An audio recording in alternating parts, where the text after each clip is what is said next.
नमस्कार, राष्ट्रीय जगत विजन न्यूज में आपका स्वागत है। मैं हूं आपके साथ वीना। शराब घोटाले के मामले में पूर्व मुख्यमंत्री के बेटे चैतन्य बघेल की आज ईडी के स्पेशल कोर्ट में पेशी होने वाली है। कयास लगाए जा रहे हैं कि कई नए खुलासे हो सकते हैं। आइए आपको दिखाते हैं पूरी खबर। छत्तीसगढ़ के पूर्व मुख्यमंत्री भूपेश बघेल के बेटे चैतन्य बघेल की 5 दिन की ईडी कस्टोडियल रिमांड खत्म हो रही है।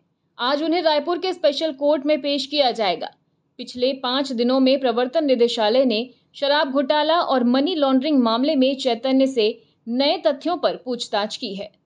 इससे पहले चैतन्य न्यायिक रिमांड पर जेल में बंद थे। न्यायिक रिमांड खत्म होने पर 19 अगस्त को उन्हें रायपुर कोर्ट में पेश किया गया।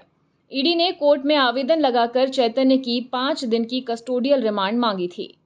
दरअसल शराब घोटाला और मनी लॉन्ड्रिंग केस में प्रवर्तन निदेशालय ने चैतन्य बघेल को आरोपी बनाया है।